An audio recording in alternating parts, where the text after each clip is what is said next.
Welcome in this YouTube channel teachers treasure में lecturer sociology आए but आज हम बात करते हैं इमरजेंस ऑफ सोशियोलॉजी की। सोशियोलॉजी कहाँ से इमर्ज हुई और कौन कौन सी कंडीशंस बनी जिसकी बेस पे सोशियोलॉजी इमर्ज हुई। मैंने कोशिश की है कि मैं दोनों टाइप ऑफ एग्जामिनेशंस कवर करूं, सब्जेक्टिव टाइप ऑफ एग्जामिनेशन और ऑब्जेक्टिव टाइप ऑफ एग्जामिनेशन। जो सब्जेक्टिव टाइप चाहे 11th-12th क्लासेस में लिखा जाता हो या ग्रेजुएशन या पीजी लेवल पे या कोई भी कम्पिटिटिव एग्जामिनेशन जेकेपीएससी हो या यूपीएससी के एग्जामिनेशन आते हैं, उनमें कोशिश की है। यहाँ पर मेरी जितनी भी वीडियोस हैं वो 2 पार्ट्स में डिवाइड होंगी, पार्ट 1 एंड पार्ट 2। चलते हैं सब्जेक्टिव टाइप एग्जामिनेशन में इवैल्यूएटर यहाँ पर आपसे 3 चीज़ें देखता है। पहली चीज़ देखेगा interesting in testing overall understanding about the process of transformation. जब इमरजेंसी टॉपिक पे आप लिखेंगे, इस पे क्वेश्चन आएगा, आप लिखेंगे, तो यहाँ पर इवैल्यूएटर आपसे ये जानना चाहेगा कि आपको कितनी ग्रिप है, आपकी कितनी अंडरस्टैंडिंग है जो ट्रांसफॉर्मेशंस मेडिवल यूरोप में आई, उस पे आपकी कितनी अंडरस्टैंडिंग है। क्योंकि सोशियोलॉजी यूरोप से ही इमर्ज हुई, तो आपकी कितनी अंडरस्टैंडिंग, पहला ये जानना चाहेगा। दूसरा, why this process of transformation occurred, किस तरह से ये ट्रांसफॉर्मेशन जो प्रोसेस है वो हुआ और इससे क्या-क्या इम्पैक्ट हुए, कितने सोशल इम्पैक्ट हुआ, इकोनॉमिक इम्पैक्ट हुआ, पॉलिटिकल इम्पैक्ट हुआ और जिससे एक मॉडर्निटी का कंसेप्ट निकल के आता है, जिससे मॉडर्निटी इमर्ज हुई। ये भी देखना चाहेगा आपसे। और लास्ट इंपॉर्टेंट चीज़ जो इवॉल्यूएटर आप में देखना चाहेगा, कौन-कौन सी कंडीशंस बनी, जिन कंडीशंस के बेस पे सोशियोलॉजी इमर्ज हुआ। कौन सी इंटेलेक्चुअल कंडीशंस उस टाइम में बनी, जिनके बेसिस पे सोशियोलॉजी इमर्ज हुआ। ये इवॉल्यूएटर का कंसर्न होगा। अब हम बात करते हैं सोशियोलॉजी इमर्ज कैसे हुआ। मैंने एक चार्ट तैयार किया है, इसको आप देखिए सोशियोलॉजी कैसे इमर्ज हुआ। सबसे पहले मेडिवल यूरोप में क्या एज थी? डार्क एज कहा जाता था। मेडिवल यूरोप को डार्क एज कहा जाता था। Education was uncommon, scientific temperament की बात थी ही नहीं, क्योंकि सारा लिटरेचर ख़त्म हो गया था। जो क्लासिकल पीरियड का, जो रोमन एम्पायर का लिटरेचर था, वो गायब था, वो नाम की चीज़ ही नहीं था। फ्यूडल सिस्टम था यहाँ पर, पूरा मेडिवल यूरोप में फ्यूडल सिस्टम था। और फ्यूडल सिस्टम में चर्च ही सब कुछ माना जाता था, रिलीजन ही सब कुछ माना जाता था और रिलीजियस थिंग्स के अलावा कुछ भी रीज़न, लॉजिक्स, इन चीज़ों की दूर-दूर तक वास्ता नहीं था। इसलिए इसको डार्क एज कहा जाता है। डार्क एज के बाद आता है रेनेसां।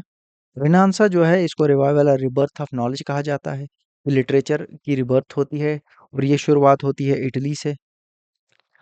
इटली से रेनेसां में 2 चीज़ें रेनेसां में 2 चीज़ें निकल के आती हैं। आउटकम जो रेनेसां का है वो 2 चीज़ों से निकल के आता है। एक आता है कमर्शियल रेवोल्यूशन उस टाइम में, यहाँ पर मिडल क्लास बन जाती है, जिसको बाद में हम पढ़ेंगे।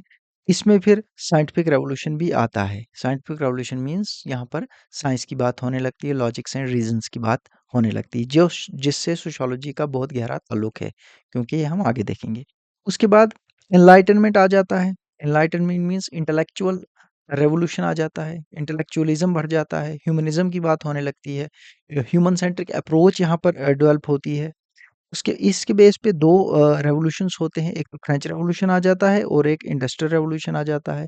जब ये दोनों रेवोल्यूशन हो जाते हैं, तो एक ब्रॉडर चेंज आ जाती है, हर एस्पेक्ट पे, सोसाइटी के हर एस्पेक्ट में चेंज आती है, political aspect, economic aspect, social aspect में चेंजेस आना शुरू हो जाती है। और ब्रॉडर लेवल पे जब चेंज आ जाए, और वो भी चेंज इम्पैक्ट चेंज आ जाती है, जिस चेंज की वजह से सोसाइटी में चॉइस एंड डिसऑर्डर क्रिएट होता है। जब चॉइस एंड डिसऑर्डर क्रिएट होता है सोसाइटी में, उसके बेस पे उस चॉइस एंड डिसऑर्डर को डिस्कस किया जाता है 2 स्कूल ऑफ थॉट से। एक तो कंजर्वेटिव निकल के आते हैं, रेडिकल्स निकल के आते हैं। रेडिकल्स बात करते हैं कि चेंज होनी चाहिए, ये लाजमी थी, चेंज मस्ट थी सोसाइटी में। कंजर्वेटिव कहते हैं नहीं भाई साहब, हमें पुराने दिन ही लौटा दो, जो पुराने दिन मेडिवल यूरोप में थे वही हमें लौटा दो, क्योंकि कम से कम सुकून तो था। क्योंकि जब जब ये रेवोल्यूशंस हुए, जब ये 2 रेवोल्यूशंस हुए, इसके बाद सोसाइटी में काफ़ी टाइम तक चेंजेस रही, डिसऑर्डर रहा, तभी ये 2 थॉट ऑफ निकल के आते हैं। उसके बाद इन दोनों की सहमति के बाद, इन दोनों की सहमति हो जाती है कि नहीं, ये दोनों क्या चाहते हैं, ऑर्डर एंड स्टेबिलिटी सोसाइटी में बात करते हैं। इन दोनों होने के बाद उसके बाद निकल के आता है डिबेट। अब इस सोसाइटी को कौन समझेगा?